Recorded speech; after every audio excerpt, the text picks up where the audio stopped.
Welcome back to my YouTube channel. ഞാൻ ഇന്ന് ഒരു കേക്കിൻ്റെ വീഡിയോ ആയിട്ട് വന്നിട്ടുള്ളത്. ഇവിടെ അമ്മയുടെ ബർത്ത്ഡേക്ക് ആയിട്ട് ഞങ്ങളൊരു സർപ്രൈസ് എന്ന് പറയാൻ പറ്റില്ല, 21-ാം തീയതി ബർത്ത്ഡേ കഴിഞ്ഞു. അപ്പോൾ ഞങ്ങൾ ഇന്ന് അവിടെ ഒരു പെരുന്നാൾക്ക് പോകുമ്പോൾ ഒരു കേക്കൊക്കെ ഉണ്ടാക്കി കൊണ്ടുപോകണം. അപ്പോൾ അമ്മ പ്രതീക്ഷിച്ചിട്ടുണ്ടാവില്ല. അപ്പോൾ കേക്കൊക്കെ ഉണ്ടാക്കി കൊണ്ടുപോകാമെന്ന് വിചാരിച്ചിട്ടുണ്ട്. അപ്പോൾ നമുക്ക് ആ കേക്ക് ഉണ്ടാക്കുന്ന വീഡിയോ ഞാൻ ഇതിൽ ഉൾപ്പെടുത്തുന്നുണ്ട്. അപ്പോൾ നമുക്ക് വീഡിയോയിലേക്ക് പോവാം. വീഡിയോ നിങ്ങൾക്ക് ഇഷ്ടമായ ലൈക്ക് ചെയ്തൊന്ന് സപ്പോർട്ട് ചെയ്തോ കേട്ടോ. കേക്ക് ഉണ്ടാക്കാനായിട്ട് ആദ്യം തന്നെ പൊടികളൊക്കെ ഒന്ന് അരിച്ചെടുക്കണം. 1 കപ്പ് പൊടിയാണ് ഞാൻ എടുക്കുന്നത്. അതിൽ 3 ടേബിൾ സ്പൂൺ കൊക്കോ പൗഡറും ബാക്കിയുള്ളത് മൈദയും ചേർത്ത് 1 കപ്പ് പൊടിയാണ് എടുത്തിട്ടുള്ളത്. അതിലേക്ക് 1 ടീസ്പൂൺ ബേക്കിംഗ് പൗഡറും 1/2 ടീസ്പൂണോളം ബേക്കിംഗ് സോഡയും 1 നുള്ളു ഉപ്പും ചേർത്ത് ഒരു 3 തവണ ഞാൻ അരിച്ച് പൊടിയോടെ മാറ്റി വയ്ക്കാം.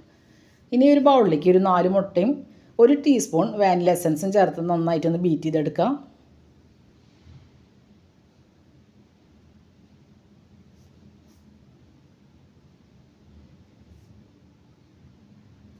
ഇതിലേക്ക് 1/2 കപ്പ് പഞ്ചസാരയാണ് ചേർത്ത് കൊടുക്കുന്നത്. 1/2 കപ്പ് പഞ്ചസാര ഒരു 3 തവണയ്ക്കായിട്ട് ചേർത്തിട്ട് നന്നായിട്ട് ബീറ്റ് ചെയ്തെടുക്കാം.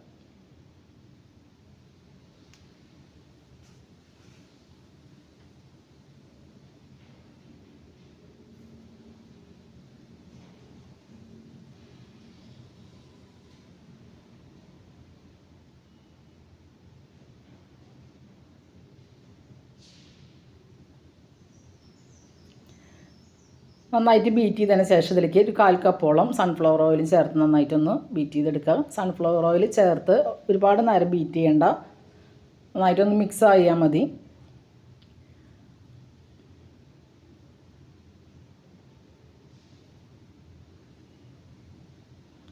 അതിന് ശേഷം ഇതിൽ നമ്മൾ നേരത്തെ അരിച്ച് വെച്ചിട്ടുള്ള മൈദയും കൊക്കോ പൗഡർ നമ്മൾ അരിച്ച് വെച്ചത് ഇതിലേക്ക് കുറേശ്ശായിട്ട് ചേർത്ത് നന്നായിട്ടൊന്ന് മിക്സ് ചെയ്തെടുക്കാം.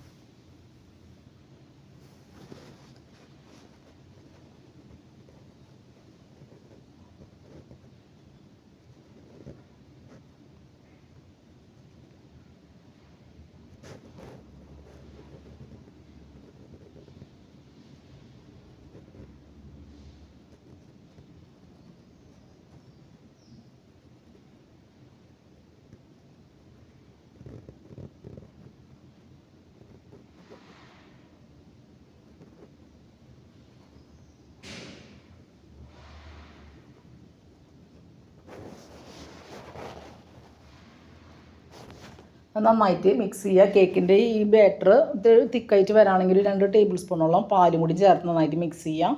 ഞാനൊരു അലുമിനിയം പാത്രത്തിലാണ് കേക്ക് ബേക്ക് ചെയ്യണത്. അലുമിനിയം പാത്രം ഒരു 10 മിനിറ്റ് മുമ്പ് പ്രീ ഹീറ്റ് ചെയ്യാനായിട്ട് വെക്കുക.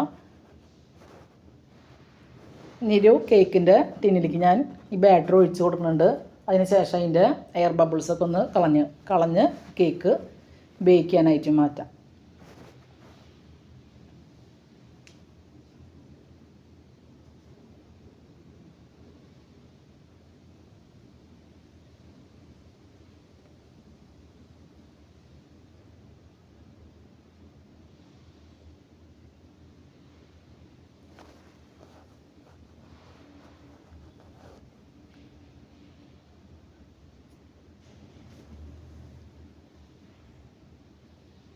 ഒരു 25-30 മിനിറ്റൊക്കെ ആകുമ്പോൾ നമ്മുടെ കേക്ക് വെന്ത് വന്നിട്ടുണ്ടാവും. 25 മിനിറ്റൊക്കെ ആകുമ്പോൾ ഒന്ന് തുറന്ന് ഒന്ന് കുത്തി നോക്കിയാൽ അറിയാം കേക്ക് വെന്തിട്ടുണ്ടാവും. നമ്മൾ കുത്തി നോക്കുമ്പോൾ ആ സ്ക്വയറിൻ്റെ മുകളിൽ കേക്ക് പറ്റി പിടിച്ചിട്ടില്ലെങ്കിൽ കേക്ക് വെന്ത് വന്നിട്ടുണ്ടാവും. ഇവിടെ കേക്ക് നന്നായിട്ട് വെന്ത് വന്നിട്ടുണ്ട്. ഇനി ഇത് പുറത്തേക്ക് ഇറക്കി വെച്ച് ചൂടാറാനായിട്ട് അവിടെ മാറ്റി വയ്ക്കാം. ഇനി ഒരു 100 ഗ്രാം വൈറ്റ് ചോക്ലേറ്റ്, ഒരു 1/4 കപ്പോളം വിപ്പിംഗ് ക്രീമും ചേർത്ത് ഞാൻ ഡബിൾ ബോയിൽ ചെയ്തൊന്ന് മെൽറ്റ് ചെയ്തെടുക്കുന്നുണ്ട്. ക്രീം അടിക്കുമ്പോൾ ഞാൻ വൈറ്റ് ചോക്ലേറ്റ് മിക്സ് ചെയ്യാറുണ്ട്. ഈ ചോക്ലേറ്റ് നന്നായിട്ടൊന്ന് മെൽറ്റ് ചെയ്തതിന് ശേഷം നന്നായിട്ട് ചൂടാറാനായിട്ട് അവിടെ മാറ്റി വയ്ക്കണം. ചൂടാറിയതിന് ശേഷം വേണം നമുക്ക് വിപ്പിംഗ് ക്രീമിലേക്ക് ഇത് ചേർത്ത് കൊടുക്കാൻ. ക്രീമൊക്കെ നന്നായിട്ട് മെൽറ്റായിട്ട് വന്നിട്ടുണ്ട്. ഇനി അതവിടെ തണുക്കാനായിട്ട് നമുക്ക് മാറ്റി വയ്ക്കാം.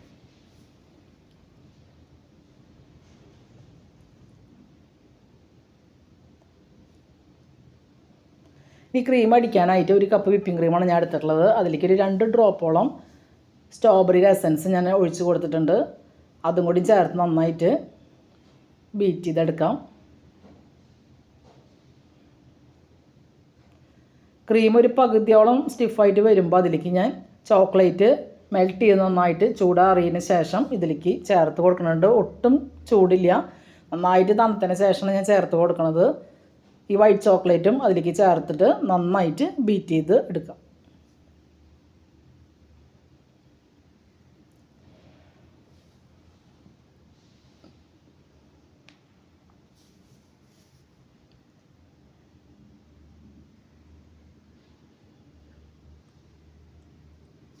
ഇനി കേക്ക് തണുത്തതിന് ശേഷം 3 ലെയറായിട്ട് ഞാൻ കട്ട് ചെയ്തെടുത്തിട്ടുണ്ട്. ഏറ്റവും മുകളിലത്തെ ലെയറാണ് ഏറ്റവും അടിയിലേക്ക് നമ്മൾ വെക്കേണ്ടത്. അത് വെച്ചതിന് ശേഷം ഷുഗർ സിറപ്പ് വെച്ചിട്ട് നന്നായിട്ട് നനച്ച് കൊടുക്കുക. നനച്ച് കൊടുത്തതിന് ശേഷം അതിൻ്റെ മുകളിൽ ക്രീം നമുക്ക് തേച്ച് കൊടുക്കാം.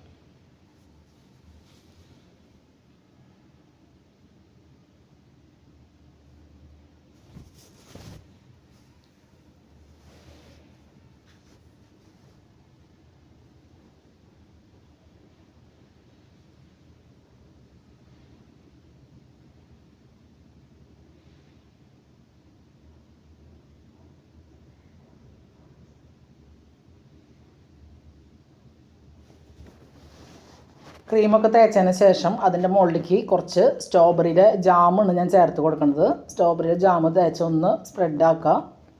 അതിന് ശേഷം അതിൻ്റെ മുകളിലേക്ക് സ്ട്രോബെറിയുടെ ഫില്ലിങ്സും കൂടി കുറച്ച് ഇട്ട് കൊടുക്കുന്നുണ്ട്.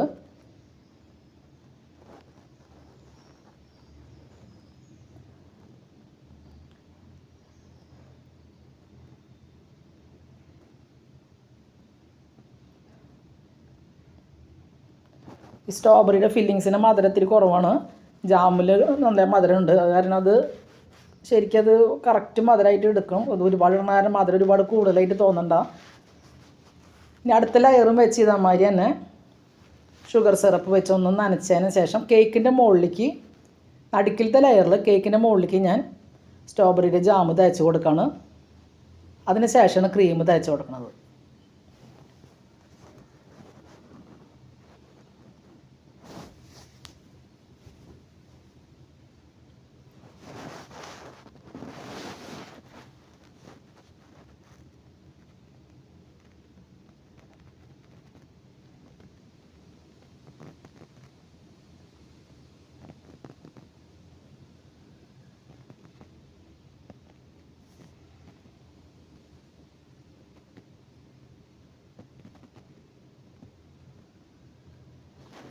ക്രീം തേച്ചതിന് ശേഷം സ്ട്രോബെറിയുടെ ഫില്ലിങ്സും കൂടി അതിൻ്റെ മുകളിലേക്ക് ചേർത്ത് അടുത്ത ലെയറും കൂടി ഇതേപോലെ തന്നെ ക്രീം തേച്ച് സെറ്റ് ചെയ്തെടുക്കാം.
ക്രീമൊക്കെ വെച്ച് ഒന്ന് ഫിനിഷ് ചെയ്തെടുക്കുന്നുണ്ട്. ഒരു ഡിസൈനിൻ്റെ കാര്യത്തിൽ ഞങ്ങൾക്ക് ഭയങ്കര കൺഫ്യൂഷൻ വന്നു. ആദ്യം ചോക്ലേറ്റ് ഗണേഷ് ഒഴിക്കാമെന്നാണ് വിചാരിച്ചത്. പിന്നീട് അത് റോസറ്റ് വരയ്ക്കാമെന്ന് വെച്ച് ഞാൻ ചോക്ലേറ്റ് ക്രീം അടിച്ച് റോസറ്റ് വരച്ച് തുടങ്ങിയപ്പോഴാണ് ക്രീം നമുക്ക് തികയാണ്ടായി. അപ്പം മുകളിൽ തന്നെ ആ ക്രീം നന്നായിട്ടൊന്ന് തേച്ച് ഫിനിഷ് ചെയ്തെടുക്കുകയാണ് ചെയ്തത്. റോസറ്റായിരുന്നു എനിക്ക് ഒത്തിരി താല്പര്യം ഉണ്ടായിരുന്നത്. പക്ഷേ ക്രീം തികയാത്ത കാരണം നമ്മൾ അതോടെ പകുതിയിൽ വെച്ച് അത് നിർത്തി. അത് ക്രീം മൊത്തം മുകളിലൊന്ന് നന്നായി ഫിനിഷ് ചെയ്തെടുത്ത് ഹാപ്പി ബർത്ത്ഡേ അമ്മ എഴുതി ചോക്ലേറ്റും ഫ്രഷ് ആയിട്ടുള്ള സ്ട്രോബെറിയും വെച്ചിട്ട് നമുക്ക് ഇത് ഡെക്കറേറ്റ് ചെയ്തെടുക്കാമെന്ന് വിചാരിച്ചു. അപ്പോൾ കേക്കിൻ്റെ ഒരുവിധം ഫിനിഷ് ആയിട്ടുണ്ട്. നമുക്ക് പിന്നെ അമ്മയ്ക്ക് അവിടെ കൊണ്ടുപോയി കൊടുക്കാം. കാരണം അമ്മ ഒട്ടും പ്രതീക്ഷിക്കണില്ല കേക്കിൻ്റെ കാര്യം. കാരണം ബർത്ത്ഡേ ഒക്കെ കഴിഞ്ഞിട്ട് ഒരുപാട് ദിവസം കഴിഞ്ഞിട്ടാണ് നമ്മൾ അവിടെ പെരുന്നാൾക്ക് പോണത്. അപ്പോൾ നമ്മൾ എല്ലാവരും വരണ കാരണം അന്നത്തെ ദിവസം ചെയ്യാമെന്ന് മനസ്സിലുണ്ടായിരുന്നു.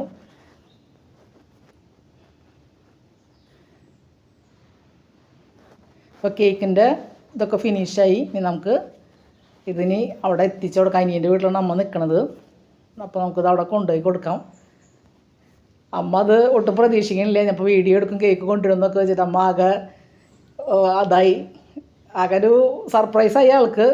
പിന്നെ അത് കേക്ക് ഒന്ന് കട്ട് ചെയ്യാം. ഇപ്പോൾ വീഡിയോയുടെ മുമ്പിലേക്ക് മറ്റുള്ളവർക്കൊക്കെ നിൽക്കാൻ ഇത്തിരി മടിയുള്ള കാരണം പപ്പി ബബര അനിയനും മാത്രമാണ് വീഡിയോയുടെ മുമ്പിൽ നിൽക്കണുള്ളൂ. ബാക്കി എല്ലാവരും എൻ്റെ ബാക്കിലുണ്ട്, പെങ്ങളും എല്ലാവരും ഉണ്ട്. അപ്പോൾ ഇത് നമുക്ക് കേക്ക് കട്ട് ചെയ്യണതൊന്ന് കാണാം. അപ്പോൾ എന്തായാലും ഒത്തിരി സന്തോഷമായി. കാരണം നമ്മൾ ആളും പ്രതീക്ഷിക്കണില്ല. അപ്പോൾ ആളുടെ സന്തോഷം നമുക്കും സന്തോഷമായി. അപ്പോൾ നമുക്ക് വീഡിയോ ഇത്രയേ ഉള്ളൂ. അപ്പോൾ നിങ്ങൾക്ക് ഈ വീഡിയോ ഇഷ്ടപ്പെടുകയാണെങ്കിൽ ഒന്ന് ലൈക്ക് ചെയ്ത് തന്നെ ഒന്ന് സപ്പോർട്ട് ചെയ്യുക. സബ്സ്ക്രൈബ് ചെയ്യാതെ ചാനൽ കാണുന്നവരുണ്ടെങ്കിൽ പ്ലീസ് ഒന്ന് സബ്സ്ക്രൈബ് ചെയ്യണം കേട്ടോ.